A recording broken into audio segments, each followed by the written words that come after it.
नमस्ते। एक उड़ान से मैं राजेश सोलंकी आपका स्वागत करता हूं।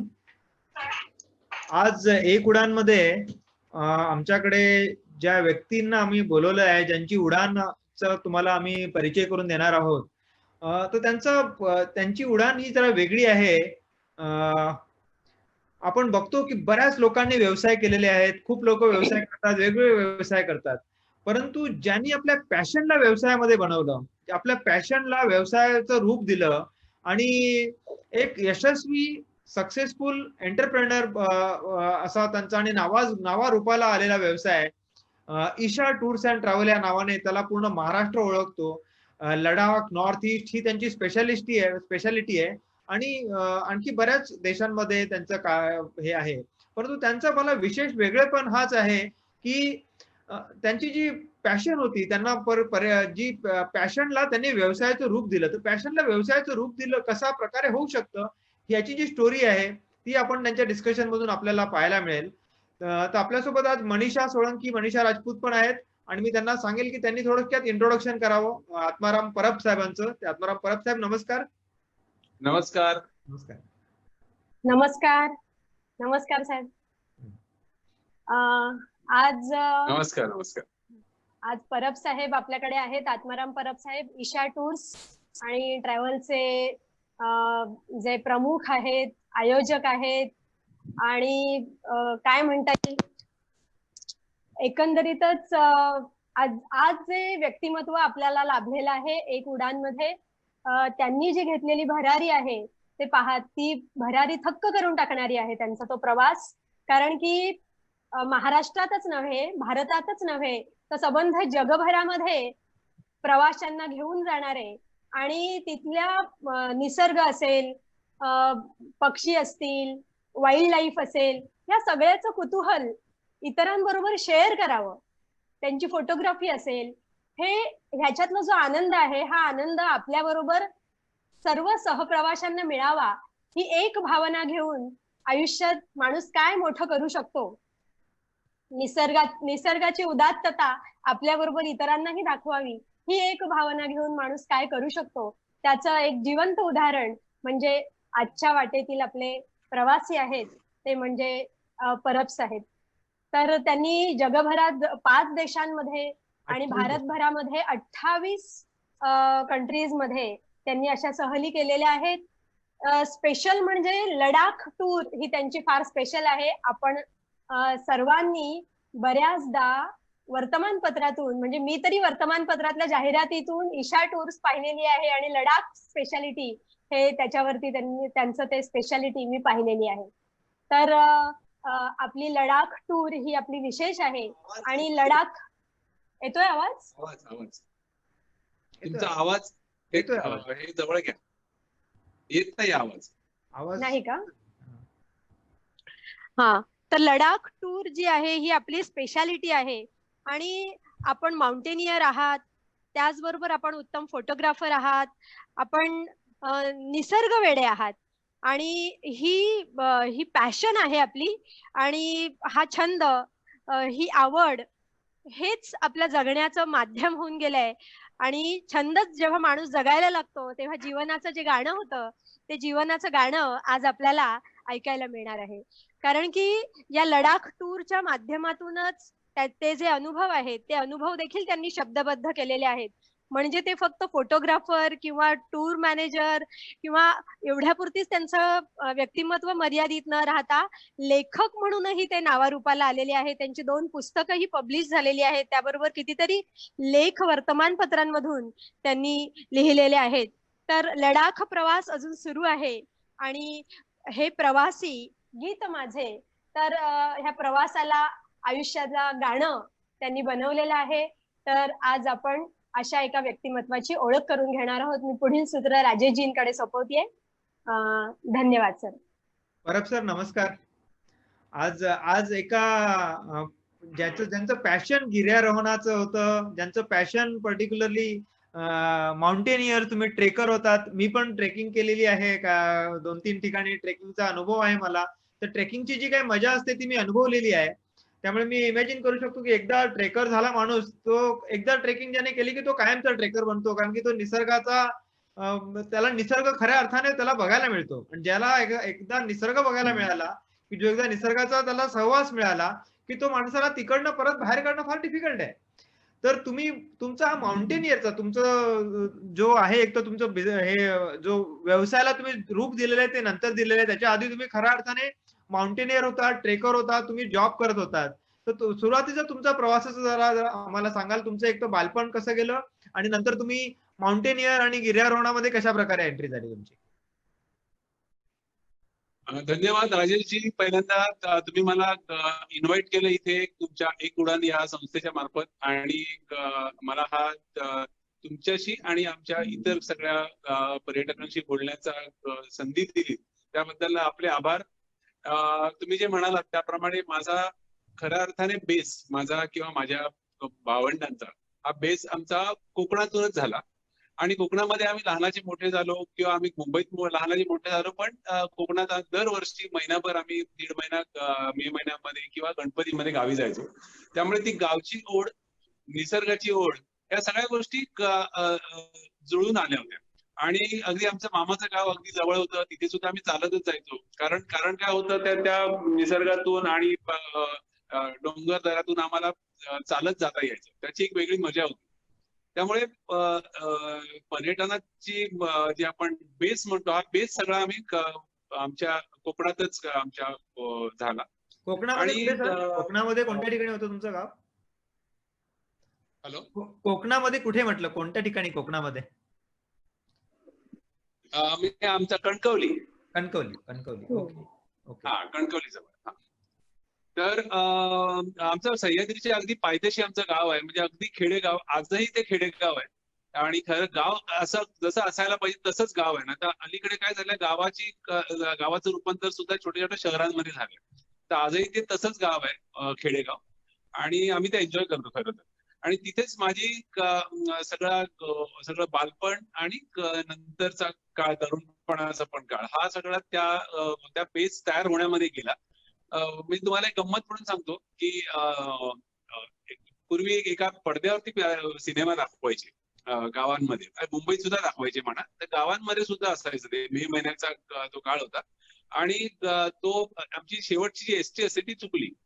आता त्याच्यानंतर जायचं कसं, आणि गेलो नाही तर तो पिक्चर मिस होणार. मग आम्ही चालत गेलो 14 किलोमीटर, मी आणि माझा आतेभाऊ 14 किलोमीटर चालत गेलो.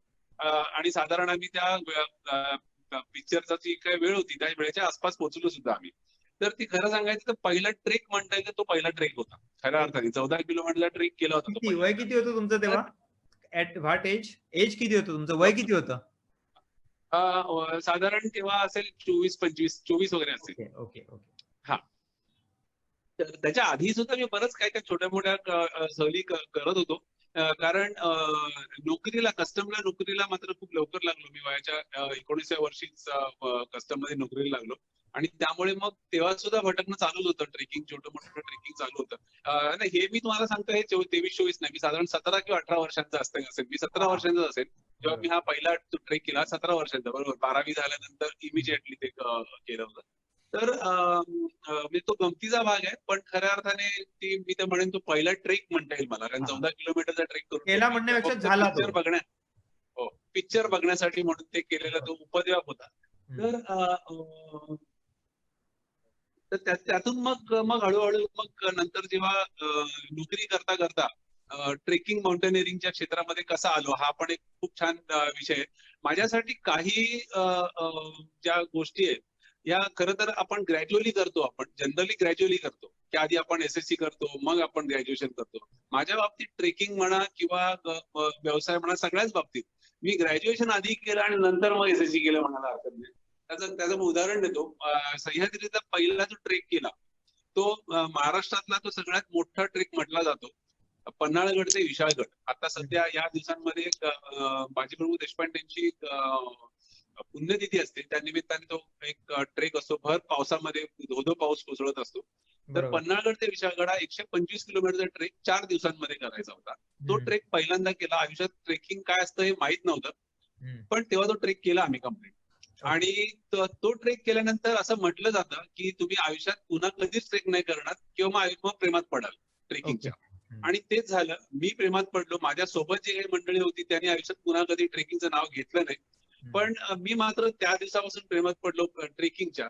आणि मग हळूहळू मग एक एक करत करत माझा प्रवास सगळा सुरू झाला.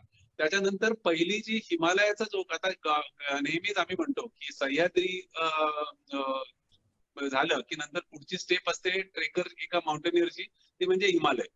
तर हिमालयामध्ये पहिल्यांदा जेव्हा जायचं ठरलं तेव्हा बर्फ जो आयुष्यातला पहिल्यांदा पाहिला हा डायरेक्ट एक्सपिडिशनला गेल्यानंतर. आम्ही हिमाचल प्रदेशमध्ये इंद्राहार पास नावाचा एक ट्रेक आहे, ट्रेक रूट आहे, ज्याच्यामध्ये आपण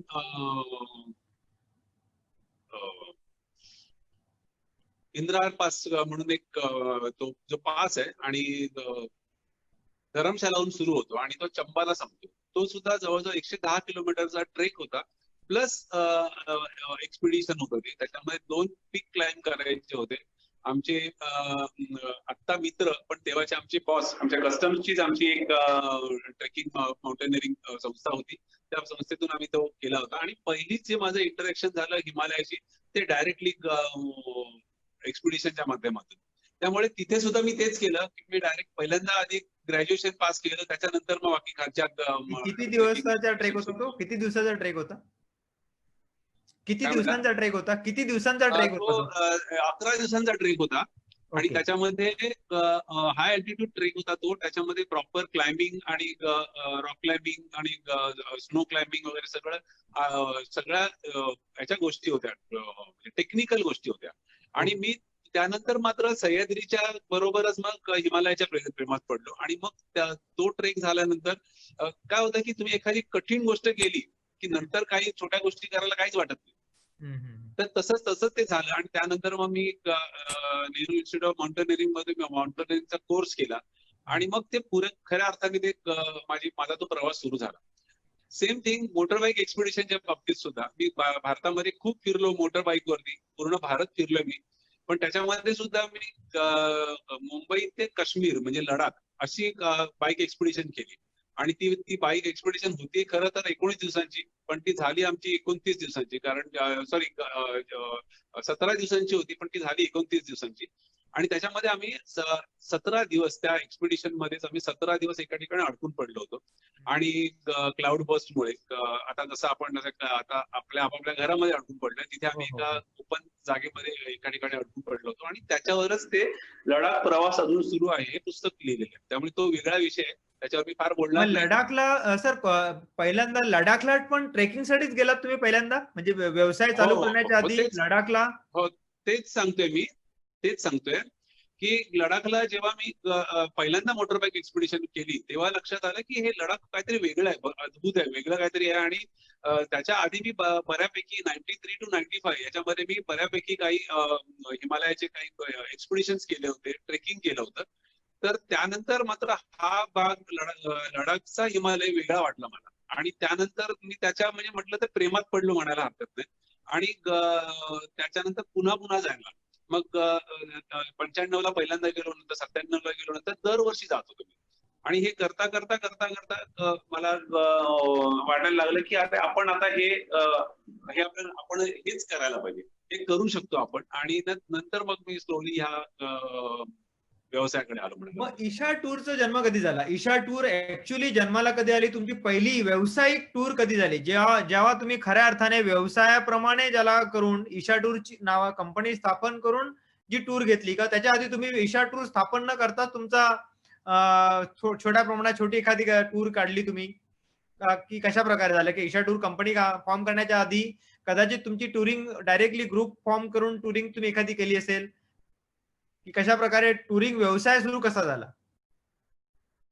तेच मी तुम्हाला म्हटलं त्याप्रमाणे की ज्या वेळेला ठरवलं मी की आपल्याला हे करायचंय, कारण त्याच वेळेला मी एकाच वेळेला नोकरी पण करत होतो, कमर्शियल फोटोग्राफी सुद्धा करत होतो आणि हे ट्रेकिंग माउंटेनिअरिंग सुद्धा करत होतो. आणि माझ्या लक्षात आलं की आपल्याला जे काही करायचंय ते हे दिसते, जे काही दिसतंय हेच करायचं आपल्याला. आणि याच्यातच आपल्याला काही करता येऊ शकतं का आणि आपल्याला आपण त्याच्यातून प्रयोग करून बघूया. म्हणून मी नोकरी चालू असतानाच मी 2003 साली ईशा टूर्स फॉर्म केलं, जेणेकरून आपल्याला टेस्ट करता येईल की आपण ह्याच्यामध्ये सक्सेसफुल होऊ शकतो की नाही. आणि त्या माध्यमातून ती सुरुवात झाली आणि मग स्लोली मी 3 वर्षामध्ये एक म्हटलं ना कॉन्फिडन्स निर्माण झाला. आणि सगळ्यात महत्वाची गोष्ट की नोकरीमध्ये खरं तर मी सॅटिस्फाईड नव्हतो, किंवा मी स्वतःचा फोटोग्राफीचा व्यवसाय करत होतो त्यात सुद्धा मोनोटोनसनेस खूप होता. तेच करायचं, तसेच फोटो काढायचे. कारण त्यावेळेला मी लग्नांचे फोटो, बारसांचे फोटो अशा प्रकारचे फोटोग्राफी करत होतो. त्याच्यानंतर काही कमर्शियल ऍक्टिव्हिटीज पण होत्या, पण तरी सुद्धा त्याला एक मोनोटोनसनेस होता. आणि तो ब्रेक करण्याची संधी मला ह्या व्यवसायातून मला दिसायला लागली की याच्यामधून आपल्याला ती मिळू शकेल आपल्याला. आणि मग म्हणून मी नोकरी चालू असताना ते केलं.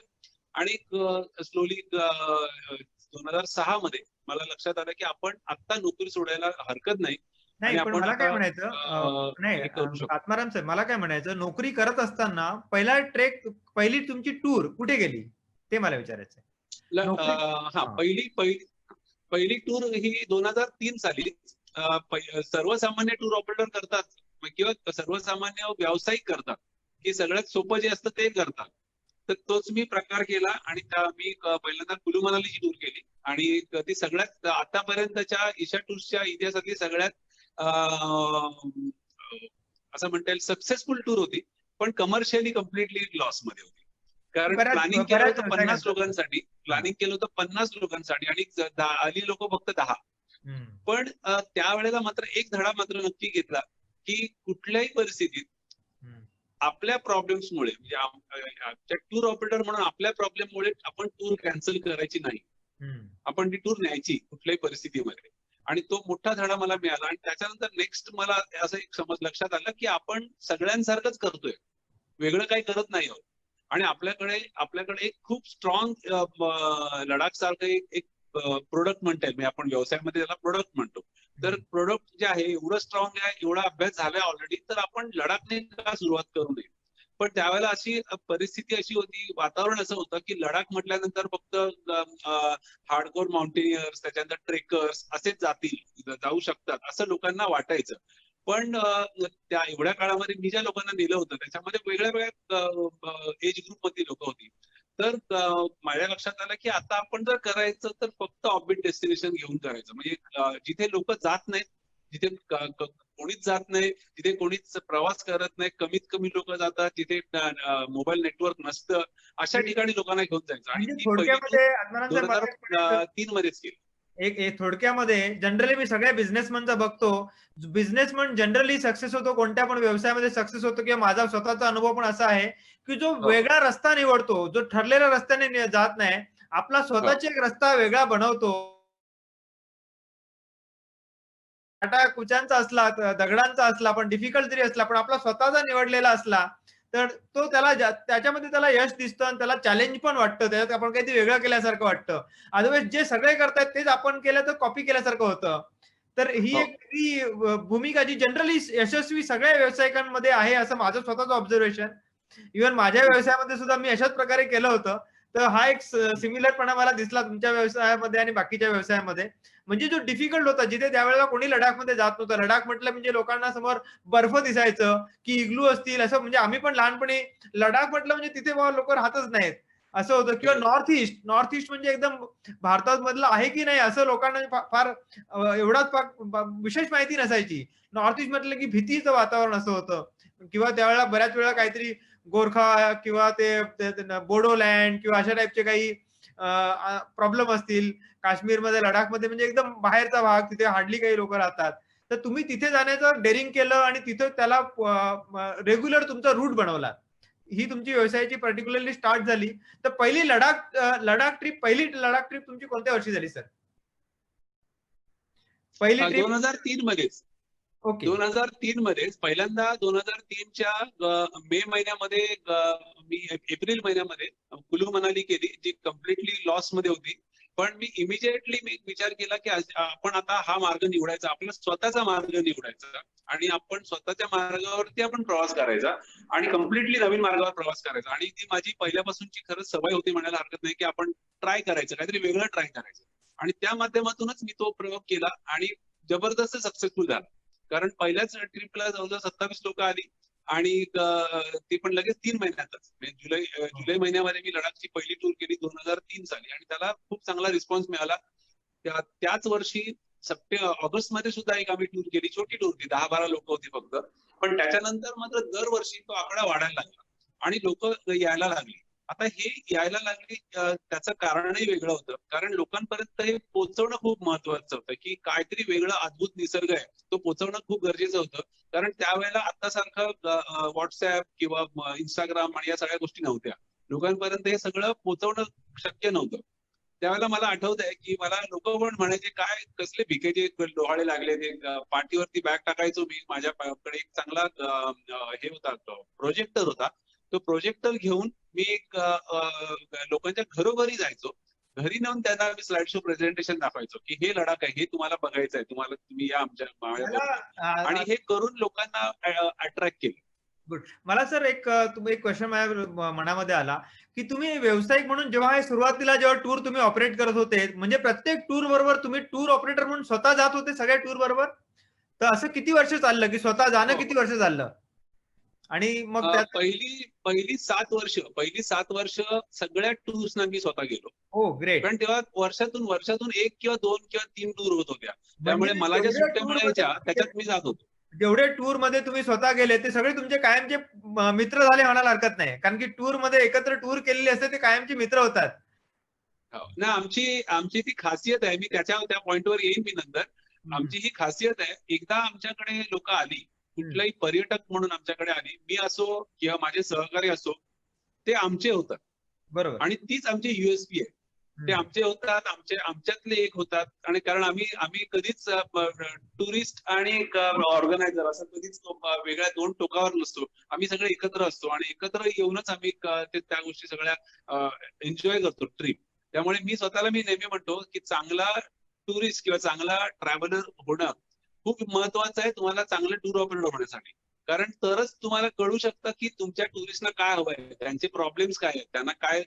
थोडक्यात असं म्हणते, तुमचं जे बिझनेस मॉडेल आहे त्याच्यामध्ये तुमची पॅशन ही पहिली आहे, लोकांना सॅटिस्फाय करणं पहिलं आहे, प्रॉफिट हे साईड प्रोडक्ट आहे. तुम्ही प्रॉफिटकडे कधी बघितले नाही, लोकांना खुश करता येईल, त्यांच्याबरोबर त्यांच्या स्मरणात राहील अशा प्रकारे टूर त्यांना कशा प्रकारे देता येईल, पुरी ताकद लावून आपल्याला किती प्रकारे लोकांपर्यंत त्यांना आनंद देता येईल, लडाखच्या मार्फत म्हणा, नॉर्थ ईस्टच्या मार्फत म्हणा, किंवा तुमची कोणती पण ट्रिप असेल, लोकांना जेवढं जास्तीत जास्त देता येईल तो प्रयत्न केला. आणि मग जो साईड प्रोडक्ट जे आपण म्हणतो की तो आपोआपच येतो, त्याला घ्यावं लागत नाही, जो प्रॉफिटकडे बघायची गरज नसते, ते प्रॉफिट आपोआपच येतं. हा तुमचा मूलमंत्र होता असं म्हणायला हरकत नाही. तर सर, जे 7 वर्ष तुम्ही एकट्याने प्रत्येक टूर ऑपरेट केली, मग तुमचं ऑर्गनायझेशन कधी फॉर्म झाली असं तुम्हाला म्हणता येईल की ईशा टूर्स अँड ऑपरेटर्स, म्हणजे जेव्हा तुमचा ग्रुप बनला किंवा एक थोडं त्याला व्यवसायाचं मोठ्या व्यवसायाचं स्वरूप झालं, ज्याच्यानंतर तुम्ही थांबले आणि नंतर तुमचे आणखी बाकीचे लोक जायला लागले, असं स्वरूप त्याला कधी आलं? आता म्हणजे मी तुम्हाला जसं तुम्ही पॅशन बद्दल म्हणाला की सगळ्यात पहिली गोष्ट हा धंदा म्हणून केला नाही. कारण तुम्हाला माहिती आहे धंदा आणि व्यवसाय याच्यामध्ये एक थिन लाईन आहे आणि ती थिन लाईन मला समजली की आपल्याला व्यवसाय करायचा आहे, धंदा नाही करायचा आहे. कारण जर पैसेच कमवायचे असतील तर आज कस्टम मध्ये खूप मोठ्या चांगल्या पोस्टवर मी असलो असतो आणि खूप चांगले पैसे पण मिळाले असते. पण आज जे काही समाधान जे मिळालेलं आहे ते त्या नोकरीत मला 100% मिळालं नसतं. त्यामुळे पैसे कमवणे हा एकमेव उद्देश कधीच नव्हता. तो फक्त एक, तो म्हटलं ना की तो त्याचा एक साईड प्रोडक्ट म्हणता येईल की त्याच्या आपण लोकांना आपण काहीतरी वेगळं दाखवायचा प्रयत्न करतोय, लोक समाधानी होत आहेत आणि त्यातून आपण पैसे सुद्धा कमवतोय. त्यामुळे स्वार्थ आणि परमार्थ दोन्ही आपल्याला साधता येत आहे आणि त्यातून मी नेहमी म्हणतो की आम्ही टुरिझमच्या माध्यमातून हॅपीनेस स्प्रेड करतो, आनंद वाटण्याचं काम करतोय. आणि अनेक वेळा आम्ही आता बऱ्याच वेळा विचारतो, मी 135 वेळा लडाखला गेले, तर विचारतात लोक, कंटाळा येत नाही का तुम्हाला लडाखला जाऊन, एवढ्या वेळा जाऊन एखाद्या ठिकाणी? नॉट ओन्ली लडाख, मी आता इतरही टूरवरती बऱ्याच वेळा जातो. पण प्रत्येक वेळेला माणसं बदलतात आणि माणसं बदलतात, त्या प्रत्येक माणसाला आपण काहीतरी वेगळं अद्भुत जग बघितलंय याचं समाधान त्यांच्या चेहऱ्यावर दिसतं. आणि ते जे समाधान दिसतं ना, ते बघायचं खरं सांगायचा छंद लागलाय मला. आणि तीच ती खरी पावती असते. कारण तुम्हाला वेगळं मग टेस्टिमोनियल द्यायची गरज नाहीये की तुम्हाला किती तुम्ही छान तुम्ही स्वतः अजूनही टूरवर जाता? तुम्ही स्वतः अजूनही हो हो हो टूरवर हो. स्वतः जाता घेऊन? ओके. मी तुम्हाला सांगेन की वर्षाला आता सुद्धा आता माझं डोमेस्टिक टुरिझम कमी झालंय, पण इंटरनॅशनल मात्र तेवढंच आहे माझं टुरिझम. आणि मात्र आता साधारण महिन्यातून मिनिमम 10 दिवस बाहेर असायलाच पाहिजे, हा नियम आहे. आता हा नियम फक्त आता ह्या कोरोनामुळे थांबलाय. पण सलग म्हणजे आता मी म्हणजे खरं तुम्ही तर दर महिन्याला एक ह्याच्यात तरी असलो तुमची असतो, टूर. आज सायबेरियामध्ये असलो असतो आता ह्या घडीला, पण आता ती टूर होऊ नाही शकली. तर मी प्रत्येक टूरला जाणं शक्य नाहीये. जसं लडाखमध्ये म्हटलं तर आम्ही खूप मोठी आता टीम तयार झालेली आहे. त्यामुळे ती प्रत्येक टीम आपापलं काम करते आणि प्रत्येकाला आम्ही सेक्टर्स दिलेत. आमच्या ऑफिस मधल्या सगळ्या सेक्टर एक्सपर्ट्स आहेत त्यांना आम्ही कोणाला नॉर्थ ईस्ट दिलंय, कोणाला भूतान दिलंय, कोणाला स्पिती व्हॅली दिलंय, कोणी लडाख बघतंय, कोणी इंटरनॅशनल टूर्सला बघतंय. तर ह्या सगळ्यांमधून प्रत्येक जण आपापलं काम करत असतो. जसं मला शक्य होतं तसं मी त्या टूरवर जातो. जसं आता तुम्ही आता लडाखचं म्हटलं तर लडाखमध्ये आमच्या ज्या मोठ्या टूर होतात साधारण 150 ते 200 लोकांचे ग्रुप एका वेळेला जातात. कारण त्याचं एक वेगळं एक ओकेजन वेगळं असतं. जसं आम्ही गेली 12 वर्ष कारगिल विजय दिवस किंवा 15 ऑगस्ट, 26 जुलै, सॉरी रक्षाबंधनाचा कार्यक्रम किंवा 26 जानेवारी असे कार्यक्रम खूप मोठ्या प्रमाणावर आम्ही आम्ही साजरे करतो इंडियन म्हणजे आर्मीची तिथले इंटरॅक्शन आपले जे करण्यासाठी. सोल्जर आहेत. आणि त्यासाठी जेव्हा मोठे ग्रुप असतात तेव्हा मात्र मी जातो तिथे. तेव्हा त्यामुळे लोकांना भेटता येतं मला. आणि माझ्या आत्ता गेल्या 3-4 वर्षामध्ये माझ्या स्वतःच्या इंटरनॅशनल टूर्स खूप होत आहेत. म्हणजे युरोपमध्ये म्हणा किंवा आफ्रिकेमध्ये म्हणा, एशियन कंट्रीज मध्ये म्हणा. तर माझ्या स्वतःच्या त्या टूरवर मी जास्त असतो. इंडियन टूरवरती तेवढा कमी जात नाही मी. म्हणजे तुम्ही त्याला थोडंसं डायव्हर्सिफाय केलं असं म्हणू शकता तुम्ही. सध्या जो नवीन हा फॉरेन टूर तुमच्या नंतर आल्या. पहिल्या डोमेस्टिक लडाख आणि नॉर्थ ईस्ट तुमच्या सुरुवातीला टूर तुमच्या त्याच होत्या. नंतर तुमच्या फॉरेन टूर सुरू झाल्या. तर फॉरेन टूर्स मध्ये तुम्ही म्हणालात की 28 कंट्रीमध्ये तुमच्या टूर झालेल्या आहेत आता पण. तर तुमच्या टोटल जो टुरिझमचा व्यवसाय म्हणू शकतो आपण, त्याच्यामध्ये की तुमची पॅशन म्हणा, तर त्याच्यामध्ये फॉरेनचा पोर्शन किती आहे आणि किती पोर्शन तुमचा इंडियन आहे आतापर्यंत होता, म्हणजे लास्ट पर्यंत? जर आपण कंपॅरिझन केलं तर आता आमच्या जरी 28 देशांमध्ये जात असल्या तरी सुद्धा आता सुद्धा साधारण 60% इंडियन टूर्स आहेत आणि 40% इंटरनॅशनल टूर्स आहेत. त्या 40% इंटरनॅशनल टूर्स मध्ये आम्ही जसं स्कॅन्डिनेव्हियन कंट्रीज आहेत किंवा युरोपमधल्या काही वेगळ्या कंट्रीज आहेत. जसं फक्त आईसलँड आहे, केनिया आहे, टांझानिया आहे, साऊथ आफ्रिका आहे, तर मोरोक्को आहे. तर अशा वेगवेगळ्या कंट्री जिथे कमीत कमी लोक जातात आणि कमीत कमी टूर ऑपरेटर सुद्धा तिथे कमीत कमी जातात. मी तुम्हाला आता एक उदाहरण म्हणून देतो. तर मागे एका खूप प्रसिद्ध टूर कंपनीचे ओनर मला भेटले होते आणि तेव्हा त्यांनी म्हटलं होतं मला की तुमच्या आणि आमच्या पर्यटकांमधला फरक जो आहे तो मला त्यांनी छान सांगितलं होता. त्यांनी सांगितलं होतं की तुमचे पर्यटक काय पाहिलं याची चर्चा करतात आल्यानंतर आणि आमचे पर्यटक काय खाल्लं याची चर्चा करतात. तर आता आम्ही खायला देत नाही असं काही नाहीये, पण आमचा फोकस जो आहे तो सगळ्यात पहिला फोकस आहे तो ज्याच्यासाठी तुम्ही घराबाहेर पडलात तो पहिला ते म्हणजे पर्यटन, जे साईट सीइंग सगळ्यात इम्पॉर्टंट गोष्ट ती, आणि त्याच्यानंतर इतर सगळ्या गोष्टी.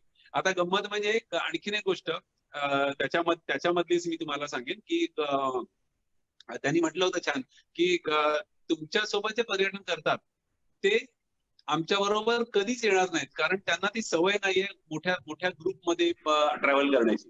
त्यांना सवय आहे छोट्या ग्रुप्समध्ये ट्रॅव्हल करण्याची, काहीतरी ऑफबीट बघण्याची.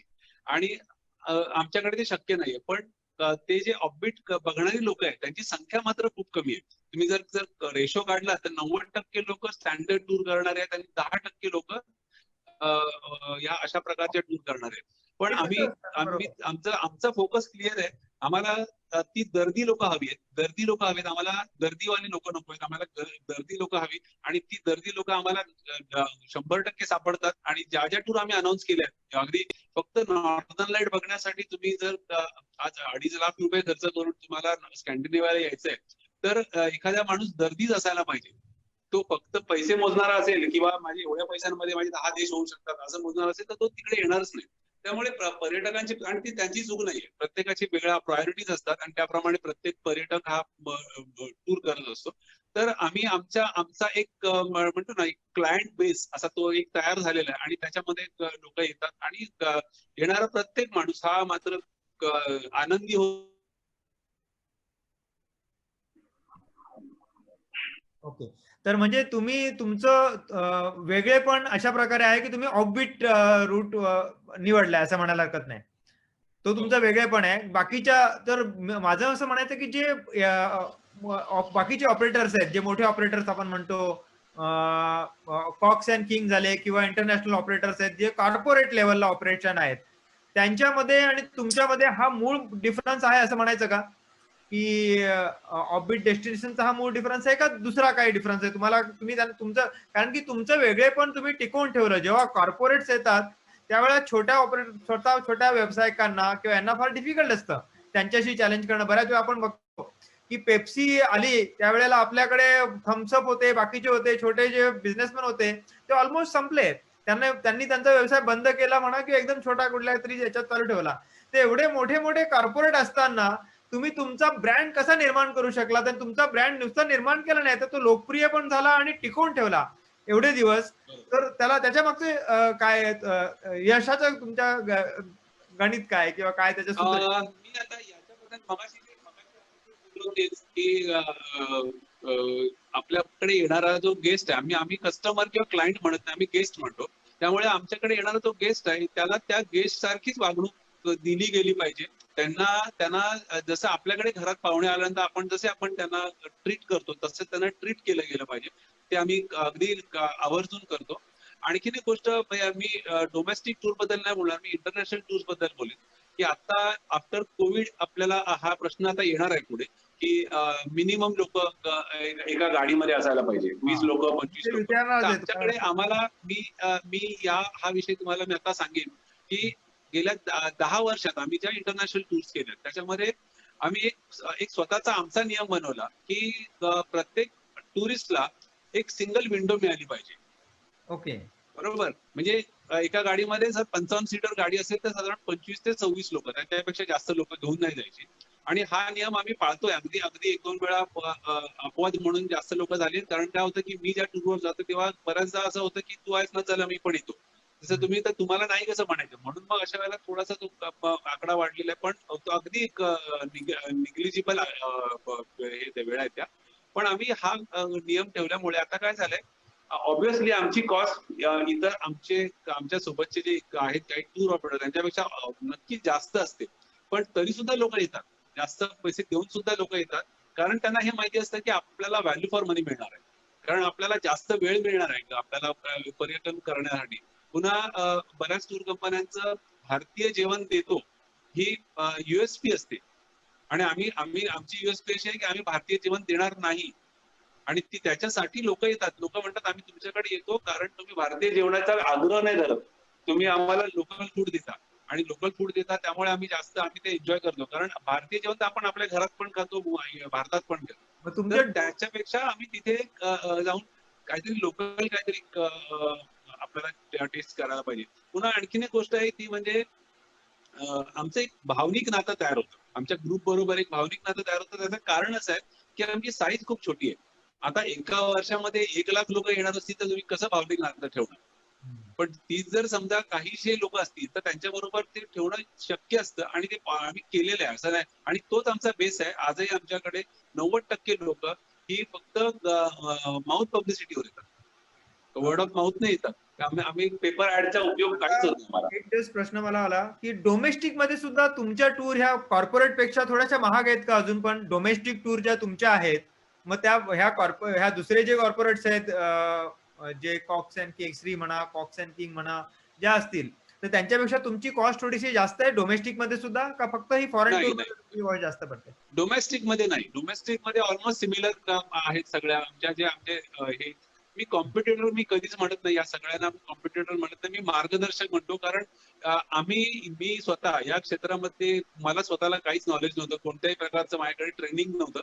जे काय होतं लोकांचं बघूनच शिकलो आणि आपल्या पद्धतीने चांगल्या गोष्टी ज्या काय त्या घेतल्या आणि त्या आपल्या पद्धतीने वापरल्या.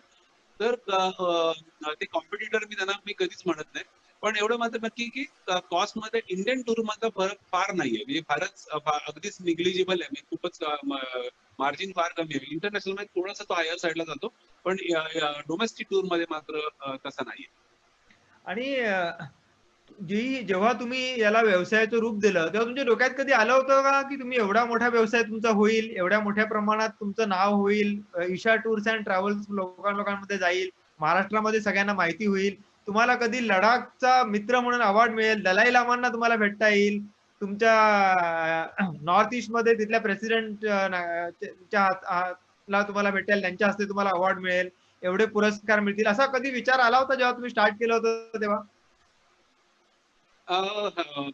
खरं तर म्हणजे सुरुवात जेव्हा केली तेव्हा ह्याचा विचार नव्हता केला मी. म्हणजे व्यवसायामध्ये किती टर्नओव्हर किती असावा, किती बिझनेस पुढे करायचा, 5 वर्षाचा ब्ल्यू प्रिंट वगैरे असलं काही केलेलं नव्हतं. फ्लो मध्ये करत गेलो मात्र.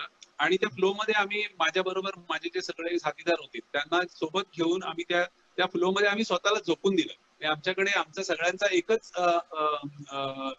गुण म्हणा किंवा क्वालिटी आहे, ती म्हणजे पॅशन फॉर ट्रॅव्हलिंग. आणि त्या ट्रॅव्हलिंगच्या एका पॅशनने आम्ही एकत्र येऊन आम्ही सगळे अगदी सगळं तन मन धन ओतून आम्ही ऑलवेज ह्या सगळ्या गोष्टी केल्या. त्यामुळे तुम्ही जे म्हणताय त्याप्रमाणे हा विचार माझ्या मनात कधीच आला नव्हता कधीच. पण हा मात्र जेव्हा दलाई लामांना भेटणं हा मात्र खूप वर्षांचा माझं स्वप्न होतं की आपण ज्या भागामध्ये आम्ही इंडियामध्ये जे टूर करतोय त्याच्यामध्ये लडाख आहे, अरुणाचल प्रदेश आहे, नागालँड आहे, सिक्कीम आहे, स्पिती व्हॅली आहे, ही सगळी बुद्धिस्ट डेस्टिनेशन आहे आणि तिबेटियन बुद्धिस्ट कल्चर असलेली. त्यामुळे दलाई लामांना भेटणं हा खूप वर्षापासूनचा माझा स्वप्न होतं. ते माझं पूर्ण झालं. ऑब्व्हियसली आम्ही ते जे काय काम केलंय तिकडे लडाखमध्ये त्याच्यामुळे पूर्ण झालंय. आम्ही 2010 मध्ये जेव्हा क्लाउड बस झालं होतं लडाखमध्ये तेव्हा बाकी सगळे जेव्हा परत येत होते तेव्हा आम्ही इथून परत लेहला गेलो होतो आणि लेहमध्ये जाऊन आम्ही आमच्या परीने थोडंसं सोशल वर्क करण्याचा प्रयत्न केला. कारण माझा स्वतःचा पिंड आहे तो सोशल पिंड आहे आणि संस्कार बरेचसे असे सामाजिक संस्कार झाले. त्यामुळे कुठली टूर करताना काही करताना त्याला सामाजिक बांधिलकी कशी जोडली जाईल याचा विचार ऑलवेज केला गेला. अगदी लडाख मधल्या टूर मध्ये तुम्ही आज सैनिकांची आपण जी इंटरॅक्शन आम्ही करतो त्याच्यामध्ये सुद्धा तीच भावना आहे की सर्वसामान्य माणसांना सैनिकांना भेटणं ही खूप मोठी गोष्ट असते. तर आम्ही त्यांच्याकडे जाऊन त्यांच्या कॅम्पमध्ये जाऊन रक्षाबंधनाचे कार्यक्रम करतो किंवा 15 ऑगस्ट साजरा करतो किंवा कारगिल विजय दिवस साजरा करतो. तर या सगळ्या गोष्टींना किंवा अगदी नॉर्थ ईस्ट मधल्या टूर मध्ये सुद्धा त्याला सुद्धा सामाजिक बांधिलकीच होती की नॉर्थ ईस्ट मधले जे लोक आहेत त्यांना आपल्याला आपल्या मुख्य धारेत जोडायचं असेल तर टुरिझम हा सगळ्यात मोठा दुवा असणार आहे. आणि त्या भावनेतूनच मी ती सुरुवात केली. तर आणि दुसरं तुम्ही म्हणाल की ट्रू फ्रेंड ऑफ लडाख, ते ट्रू फ्रेंड ऑफ लडाख मिळालं ही खूप मोठी गोष्ट आहे. आणि मुख्य म्हणजे भारतामध्ये एकमेव आहे ज्याला हा अवॉर्ड मिळालेला नाहीये. तर मला आणखी त्याच्यामध्ये एक गोष्ट मला ऍड करायला आवडेल ती म्हणजे आम्ही लडाखमध्ये एक छोटीशी 35 मुलांच्या एक शाळा किंवा त्यांचं हॉस्टेल हे आम्ही दत्तक घेतलंय. एक 5 वर्षाच्या याच्यावर एक दत्तक घेतलंय. त्यांचं शैक्षणिक पालकत्व आम्ही घेतलंय. तर या सगळ्या गोष्टी केल्यामुळे आणि एवढ्या हजारोंच्या संख्येने पर्यटन नेल्यामुळे किंवा लडाखला सर्वसामान्यांपर्यंत पोहोचवण्याचं काम केल्यामुळे हा पुरस्कार हा सगळ्यांच्या वतीने मला मिळालाय आणि त्याचं खरंच प्राऊड फिलिंग. एक वेगळा प्रश्न मला जस्ट डोक्यात आला. तुम्ही व्यवसाय जो केला त्याच पिरियड मध्ये त्यावेळेला आणखी दुसरे व्यवसाय पण ह्या व्यवसायामध्ये होते, जसे की सचिन टूर ट्रॅव्हल्स वाले होते, Raja Rani tours and travels वाले होते, परंतु त्यांना बरेच लॉसेस सहन करावे लागले किंवा त्यांना बरेच फायनान्शियल ट्रबल झाला. तर काय कारण असेल की म्हणजे तुम्ही पण त्याच व्यवसायामध्ये होता, एकाच वेळेला सगळे व्यवसाय चालू असताना एकाला एवढा मोठे प्रॉब्लेम्सला जे जे ऑलरेडी इस्टॅब्लिश होते म्हणजे त्यांची सेकंड जनरेशन मला वाटतं ऑलमोस्ट करत होती, तरी पण त्यांना प्रॉब्लेम झाले. तर याच्याबद्दल तुम्ही काही सांगू शकाल का? फॉर्च्युनेटली आम्हाला हा विषय कधी म्हणजे हाताळावा लागला नाही सुदैवाने आणि कधीच तसा विचार सुद्धा करावा लागला नाही. कारण मी एक सिंपल उदाहरण देतो की मुंबई पुणे हायवेवर तुम्ही जात असाल आणि तुमच्या गाडीचा ऍक्सिडेंट झाला, 60च्या स्पीडला जर ऍक्सिडेंट झाला तर तुमचे कॅज्युअलिटीज होण्याचे चान्सेस फार कमी असतात. पण तो 140-150च्या स्पीडला झाला तर मात्र कॅज्युअलिटीचे चान्सेस खूप जास्त असतात. आणि त्या आमचा जो पेस आहे, हा पेस आम्ही ठरवलेला पेस आहे, या पेसनीच आपण जायचं. त्यामुळे आपल्याला आपल्या कंट्रोलमध्ये आपल्याला सगळं करता येतं. रात्री छान शांतपणे झोपता येतं, कुठलंही टेन्शन न ठेवता. सध्याची परिस्थिती वेगळी आहे. सध्याची परिस्थिती आहे ही सगळ्यांसाठी, जगाची परिस्थिती आहे, ही आपली फक्त एकट्याची नाही, सगळ्यांसाठी. पण आम्ही खूप अति महत्वाकांक्षी प्रोजेक्ट हातात घेतले नाही आणि जे काही करायचं ते आपलं आपण म्हणतो ना, अंथरूण बघून पाय पसरणे, तसंच त्या प्रकारे सगळं आम्ही केलं आणि त्यामुळे अशा गोष्टीची गरज नाही पडली विचार करायची. म्हणजे थोडक्यात त्यांनी स्पीड खूप जास्त वाढवल्यामुळे त्यांना प्रॉब्लेम आला, अदरवाईज मूळ व्यवसायामध्ये प्रॉब्लेम नव्हता. नाही म्हणणार मी, असं म्हणणार नाही. प्रत्येकाच्या एस्पिरेशन्स वेगळ्या असतात.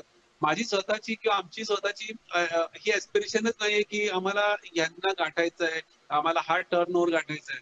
आम्हाला स्वतः पण फिरायचं आहे आणि स्वतः फिरून आनंद घ्यायचा आहे, लोकांना सुद्धा आनंद द्यायचा आहे. आणि तुम्ही कशात समाधानी आहात हे पण खूप महत्वाचं आहे. म्हणजे आपल्याला मी नेहमी मला असं वाटतं की तुम्हाला पैसे खूप हवेत की आनंदी व्हायचं हे ठरवणं खूप गरजेचं आहे. त्यामुळे मी ठरवलं की आपल्याला आनंदी व्हायचंय, की आपल्याला आपण जेवढं जमतंय तेवढं इझिली करायचं, डोक्याला फार ताण न घेता. मात्र एवढंच आहे की ग्रॅज्युअली आम्ही मागे नाही आलो कधी. आम्ही ग्रॅज्युअली एक स्टेप पुढे चढत गेलो आणि मुख्य म्हणजे सस्टेन करणं खूप गरजेचं आहे. 17 वर्षानंतर सुद्धा व्यवसाय सस्टेन करता आला. आता जनरली काय होतं की व्यवसाय सुरू केला, तुम्ही पॅशन मधून सुरू केला, सगळं केलं, पण तुम्हाला ते टिकवता नाही आलं ना तर उपयोग नाही. तर आम्हाला तो टिकवता पण आला आणि तो त्याला आमच्या वेगळ्या होरायझनवर त्याला स्प्रेड करता आला. तर मला एक आणखी, आता हा जो संकट आहे सध्या, करोनाचं जे संकट आहे, हे सगळ्याच म्हणजे सगळ्या व्यवसायांना त्याने घेरलं. पर्टिक्युलर पर्यटन व्यवसायाला तर खूप मोठा फटका बसला. बाकीच्या त्याच्याबरोबर आणखी पण काही व्यवसायांना फटका बसला, आमच्या पण व्यवसायाला त्याच्यात फटका बसला. पण पर्यटन व्यवसाय पण टॉप मध्ये, जे जे टॉपचे व्यवसाय आहेत की ज्याला मेजर फटका बसला, त्यामध्ये पर्यटन. सगळ्या फ्लाईट्स बंद झाल्या, ट्रॅव्हलिंग बंद झालं, म्हटलं पर्यटनच्या डोक्यात पण येणार नाही लोकांच्या. तर हे अचानक जो बिलकुल प्लॅन न करता जो फटका बसला, तो म्हणजे जो त्रास झाला, तो हा खूप फायनान्शियली सुद्धा खूप मोठा त्रास आहे. आणि व्यवसाय पूर्णच्या पूर्ण बंद एकाच वेळा, टेम्पररी भले फेज असेल पण किती दिवस आहे माहिती नाही. तर हा जो मानसिक त्रास आहे, तुम्ही कशा प्रकारे म्हणजे हा जो पिरियड तुम्ही कशा प्रकारे, एक तर मी तुम्हाला बघतोय, तुम्ही अजूनही पूर्ण एनर्जेटिक, पूर्ण सगळ्यांसमोर, म्हणजे असं वाटणार नाही तुमचा व्यवसायाला, कारण सगळ्यांच्या व्यवसायाला प्रॉब्लेम झाला, पण तुमच्याकडे बघितल्यावर असं कधी जाणवलं नाही मला की तुम्ही असं काही प्रॉब्लेम मधून तुम्ही एवढा फेस झाला असेल. परत याच्यानंतरचं प्लॅनिंग कसं आहे, की याच्यानंतर तुमचा अंदाज काय आहे, याच्यानंतर पुढच्या प्लॅन कशा प्रकारे केल्या जातील, आणि मग इंडियन टूर्स वरती कॉन्सन्ट्रेट केलं जाईल का फॉरेनला परत टूर्स केल्या जातील, आणि तुम्हाला काय वाटतं नॉर्मल यायला किती वेळ लागेल अजून आणि कधी होईल? हे नॉर्मल कधी होणार याची तर काहीच गॅरंटी सुद्धा नाही आणि आपल्याला खरंच माहिती नाहीये. आता हे व्हॉट्सअप युनिव्हर्सिटी मधून बरंच काय आपल्याला नॉलेज मिळतं, पण त्याला काय अर्थ नसतो. पण एक तुम्ही जे म्हणालात की टेन्शन नाही किंवा आता टेन्शन ते असतंच, पण शेवटी आपण ते कोणती गोष्ट कशा पद्धतीने घेतो हे पण तेवढंच महत्वाचं आहे. आपण फक्त टेन्शन घेऊन किंवा आणखीन काहीतरी आपण आपल्याला चेहऱ्यावरती आपण हे दाखवून जर परिस्थिती बदलणार असेल तर नक्की करायला हरकत नाही. पण मग बदलणार नाहीये ना, तर मग आपण त्यातून पॉझिटिव्ह मार्ग तरी काढता आला पाहिजे. आता मी या 3 महिन्यात आम्ही काय केलं, आज जवळजवळ आज तुम्हीच घेते, ही माझी 9वी इंटरव्ह्यू आहे. म्हणजे एकाचं कोणी ऐकलं दुसऱ्याने घेतली, दुसऱ्याचं ऐकलं तिसऱ्याने घेतली. त्याच्यानंतर त्या व्यतिरिक्त मी फेसबुक लाईव्हच्या माध्यमातून लोकांची कनेक्टेड राहिलो. लोकांना ऍटलिस्ट काहीच नाही तर व्हर्च्युअल टूर्स आपण देऊया, त्यांना माहिती देऊया, त्या हिशोबाने मी प्लॅन केलं. काही पर्यटकांशी गप्पा मारल्या. आता तर मी एक वेगळं सिरीज चालू करतोय, पर्यटन एक आनंदानुभव, असं प्रत्येक याच्यामध्ये 4-4 आमच्या टुरिस्टना एकत्र आणणार आणि त्यांच्याशी गप्पा मारणार, जेणेकरून हे वातावरण निर्मिती, सकारात्मक वातावरण निर्मिती आता तयार करणं खूप गरजेचं आहे. कारण जग आता थांबलेलं आहे, बरोबर, संपलेलं नाहीये, थांबलेलं आहे. आता ह्या पिरियडचा वापर आपण कसा करायचा हे आपल्यावरच आहे आणि त्याच्यातून मला तरी वाटतं की आम्ही योग्य वापर करतोय. आणि जेव्हा आम्ही पुन्हा नव्याने सुरुवात होईल, जेव्हा कधी कदाचित 3 महिने 6 महिने जे काय लागतील ते तेवढं सस्टेन करता आलं पाहिजे. आणि सस्टेन म्हणजे मानसिकरित्या सस्टेन करता आलं पाहिजे. तुम्ही आर्थिकरित्या तुम्ही कसंही करू शकता, पण मानसिकरित्या तुम्ही स्टेबल असणं खूप गरजेचं आहे. आणि ते राहायचं काम, आणि मी माझ्या टीमला सुद्धा तशा प्रकारे प्रयत्न करतोय आणि सक्सेसफुल आहे असं म्हणायला हरकत नाही मी. तर दुसरं एक मला आणखी टीम वरनं आठवलं, तुम्ही म्हणाले टीम तुमची, तर टीम वरनं मला एक डोक्यात प्रश्न आला, जेव्हा तुम्ही टीमचं सिलेक्शन करता की तुमच्याकडे एम्प्लॉईचं सिलेक्शन करता किंवा पर्यटनासाठी एक माणूस पाठवण्याचं सिलेक्शन, तर तुम्ही बघता का की माउंटेनियरचा अनुभव असलेल्या माणसाला प्रिफरन्स देताय तुम्ही, की त्याची पॅशन बघता, की कोणत्या बेसिसवरती सिलेक्शन करता तुम्ही? कारण तुम्ही स्वतः डायरेक्ट सगळ्यांचं सिलेक्शन करत असावं असा माझा अंदाज आहे. सिलेक्शन हा तसा प्रकार फार असं सिरियसली घेतलेला नाहीये, पण एकच आहे मात्र सिलेक्शनच्या बाबतीत एक गुण असायलाच पाहिजे, ते म्हणजे ट्रॅव्हलिंग बद्दलचं पॅशन. कारण ते जर असेल, कारण तुम्ही स्वतः पर्यटक होऊ शकलात तुम्ही, तर तुम्हाला चांगला टूर ऑपरेटर सुद्धा होता येईल. कारण तुम्हाला त्याशिवाय कळणारच नाही की समोरच्या माणसाला प्रॉब्लेम काय. अनेकदा काय होतं की जेव्हा एखादा व्यावसायिक त्या व्यवसायामधल्या, म्हणजे म्हटलं ना की आपण स्वतः त्यांच्या शूज मध्ये तुमचे पाय टाकून बघायला पाहिजे, त्यांच्या चष्म्यातून तुम्हाला बघता आलं पाहिजे, तरच त्यांची दुःख कळू शकतात, त्यांचे प्रॉब्लेम कळू शकतात. तर अशी लोक मी एक एक करून निवडली. आणि खरं सांगायचं तर माझ्या बरोबर काम करणारी कोणी लोक ही ह्या फील्ड मधले ट्रेंड नाहीयेत, त्यांच्याकडे डिप्लोमा डिग्री असलेले नाहीयेत. बरोबर. पण फक्त एकमेव हे होतं की त्यांनी चांगलं पॅशन असायला पाहिजे, त्यांच्याकडे चांगलं बोलता आलं पाहिजे, लोकांची छान गप्पा मारता आल्या पाहिजेत, अभ्यास करण्याची तयारी असायला पाहिजे, आणि त्याप्रमाणे एकेकाला आणून मग त्यांचं ट्रेनिंग म्हणण्यापेक्षा आमच्यासोबत फक्त गप्पा मारून ट्रेनिंग, म्हणजे ऑफिशियली ट्रेनिंग हा प्रकार केलेलाच नाही. बरोबर. काम करून डायरेक्ट ट्रेनिंग झालं. तुमचे 90% टुरिस्ट महाराष्ट्रीयनच आहेत, मला वाटतं मराठीच आहेत. 90% टुरिस्ट तुमचे मराठीच आहेत मला वाटतं. 90% टुरिस्ट तुमचे महाराष्ट्रीयनच आहेत, बरोबर ना? ओके. तर खूप आत्माराम साहेब, मला खूप आनंद झाला, तुमच्यावर एक वेगळी टूर केल्याचा आनंद झाला. तर खूप छान आपला गप्पा झाल्या. तर मी प्रोफेसर मनीषा राजपूतला पण विचारतो, त्यांना काही मनीषा तुला मला एक असं विचारायचं आहे. नमस्कार सर, मला असं एक विचारायचं आहे की तुम्ही म्हणता की आमची ईशा टूर्सची टीम आहे, पण मला तुमच्या फॅमिली बद्दल जरा कुतूहल आहे की तुमच्या ह्या टीम मध्ये तुमची फॅमिली पण सहभागी आहे का? बरोबर आहे. माझी मुलगी आता टुरिझम डिग्री करते, सेकंड इयरला आहे, आणि तिचा इंटर्नशिप सुरू झाली फेब्रुवारीमध्ये, आणि मार्चमध्ये लॉकडाऊन झालंय, आणि तेव्हापासून आता हा सगळा प्रवास ती बघते. आणि मी असं म्हणेन की जसं कुठल्या तरी फिल्म मध्ये असं म्हटलेलं आहे की आपल्याला आपला सक्सेस आपल्याला पचवता येतो किंवा हँडल करता येतो, पण आपल्याला आपला जो कठीण काळ असतो तो कोणी शिकवत नाही, त्याच्यामधून मार्ग कसा काढायचा. तर आता या नवीन पिढीसाठी हा परफेक्ट टाइम आहे की याच्यातून या क्रायसिस मॅनेजमेंट कशी करायची, कसा नव्याने परत हे सगळं उभं करायचं, आणि पुन्हा ऑलमोस्ट शून्यापासून परत सुरू करायला लागणार. त्यामुळे ही खूप मोठी ट्रेनिंग आहे. आणि माझी मिसेस, तिला पर्यटनाची शून्य आवड आहे, त्यामुळे तिचा आणि पर्यटनाचा काही संबंध नाही. मात्र मी आणि माझी मुलगी वयाची 2.5 वर्षाची असल्यापासून माझ्या बरोबर फिरते, आणि ती छान तयार झाली आहे. म्हणजे आतापर्यंत तिच्या 11 टूर झाले आहेत वेगवेगळ्या. लडाखला ती 7 वेळा गेली आहे. तर इंटरनॅशनल 11 नाही, जास्त टूर झाले. लडाखला 7 वेळा गेली. मला वाटतं तुमच्या मिसेसला आणखी मी तुम्हाला एक म्हणजे संपवता मी ते सांगेन की आम्ही काय केलं, वेगळं काय केलं. आम्ही ऑलवेज स्टुडंट राहिलो. सगळ्यात पहिली गोष्ट, आम्ही शिकण्याचा प्रयत्न केला, ऑलवेज इनोव्हेशन्स आणल्या, आणि छोट्या छोट्या रिस्क घेतल्या. म्हणजे मोठ्या रिस्क घेतल्या नाही. तुम्ही जे म्हणालात ना मगाशी की लॉसेस आणि हे, तर अशा छोट्या रिस्क घेतल्या की समजा लॉस झाला तरी तो सस्टेन करता आला पाहिजे. तर आम्ही अशा लहान लहान गोष्टी केल्या. आणि मला आणखीन एक गोष्ट, मी त्या पद्धतीने काम करतो. बाबा आमटेंचं एक खूप छान मला वाक्य मला ती नेहमी आठवतात, आणि मी प्रेरित होतो त्यांनी. ती म्हणजे भान ठेवून योजना करा. बाबा आमटे म्हणतात भान ठेवून योजना करा आणि बेफाम होऊन काम करा.